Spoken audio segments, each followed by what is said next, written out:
സ്വീകരിച്ചവരാ.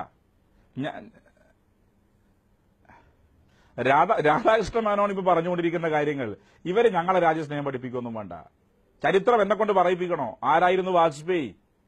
ലക്നൌവിലെ ബഡേശ്വർ ഗ്രാമത്തിൽ പോലീസ് പിടിച്ചപ്പം മാപ്പ് എഴുതി പുറത്തു വന്ന വ്യക്തിയാണ് ഇന്ത്യയുടെ പ്രധാനമന്ത്രിയായിരുന്ന വാജ്പേയി.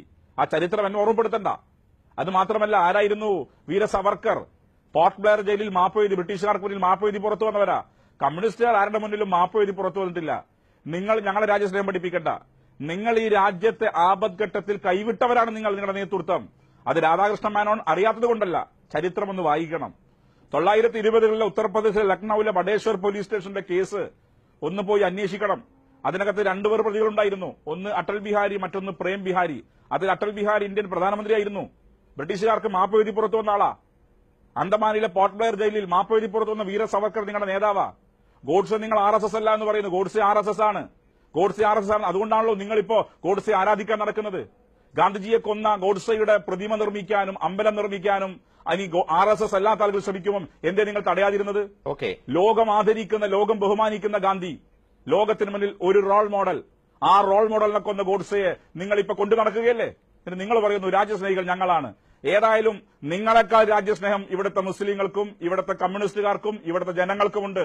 അത് നിങ്ങളുടെ മുമ്പിൽ തെളിയിക്കേണ്ട കാര്യം. ഇത് തെളിയിക്കണം എന്ന് പറയാ. ഇവിടെ രാജ്യസ്നേഹം ഒരു വിഭാഗം തെളിയിക്കണം. അതിനെന്ത് യുക്തിയാണ്?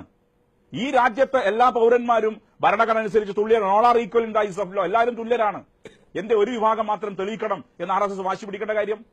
കമൽ എന്ന വ്യക്തിയുടെ പേര് നോക്കി നിങ്ങൾ ആക്രമിക്കുന്നു. നിങ്ങൾക്ക് വളരെ ക്ലിയർ അജണ്ടയുണ്ട്. ഒരു പോളറൈസേഷനാണ്. ആ പോളറൈസേഷൻ ലക്ഷ്യം വെച്ചുകൊണ്ട് തന്നെയാണ് നിങ്ങൾ ഈ രീതിയിലൂടെ പ്രവർത്തിച്ചുകൊണ്ടിരിക്കുന്നത്. ഇവിടെ ഞങ്ങൾ ഒരു കാര്യം പറയാം. ഞങ്ങളുടെ ഗവൺമെന്റ്, ഈ കേരളത്തിലെ സർക്കാർ വളരെ ഇച്ഛാശക്തിയോടുകൂടി മുന്നോട്ടു പോകും. ഇതിന്റെ മറവിൽ ഒരു എന്തെങ്കിലും തരത്തിൽ RSSും BJPയും പലതും സ്വപ്നം കാണുന്നുവെങ്കിൽ അതിവിടെ നടക്കില്ല എന്ന് ഓർമ്മപ്പെടുത്തുകയാണ്. നിങ്ങൾ പലതും കിനാവ് കാണുന്നുണ്ടാകും. ആ കിനാവൊന്നും ഇവിടെ നടക്കില്ല. കാരണം കേരളത്തിന്റെ മുഖ്യമന്ത്രി പിണറായിയാണ്. അദ്ദേഹം വളരെ ക്ലിയറായി ഇന്ന് കോഴിക്കോട് വെച്ച് മെസ്സേജ് നൽകി. പപ്പോട്ടൻ ചർച്ചയിൽ പങ്കെടുത്തല്ലോ. പപ്പോട്ടൻ പറഞ്ഞല്ലോ, അദ്ദേഹത്തിന്റെ പ്രസംഗം ഏഷ്യാനെറ്റ് കാണിച്ചല്ലോ. അപ്പോ രാജ്യസ്നേഹികളായ ആളുകൾക്കറിയാം. ഇവിടെ BJP PG നിങ്ങളുടെ സ്റ്റുഡിയോനകത്തുണ്ടാവും. നിങ്ങളുടെ ലൈബ്രറി നിങ്ങൾ നോക്കണം. ജിമ്മി ജെയിംസിന്റെ ഒരു ഇന്റർവ്യൂ ഉണ്ടാകും ഈ ശശികല ടീച്ചറുമായി ബന്ധപ്പെട്ട. അന്ന് അവർ ഉപയോഗിച്ച ദേശീയ പതാകയെക്കുറിച്ച് ഉപയോഗിച്ച ചില പരാമർശങ്ങൾ എനിക്ക് ഓർമ്മയിലുള്ളതാണ്. എനിക്കിപ്പോ തെളിയിക്കാൻ കഴിയും. പക്ഷേ ജിമ്മി ജെയിംസ് ചോദിച്ചാൽ അതിൽ മറുപടി പറയാൻ സാധിക്കുമെന്നുള്ളതാ. അപ്പോ നിങ്ങൾ ഓരോ ഘട്ടത്തിൽ നിങ്ങൾ ഈ ദേശീയ പതാക എപ്പോൾ അംഗീകരിച്ചത്?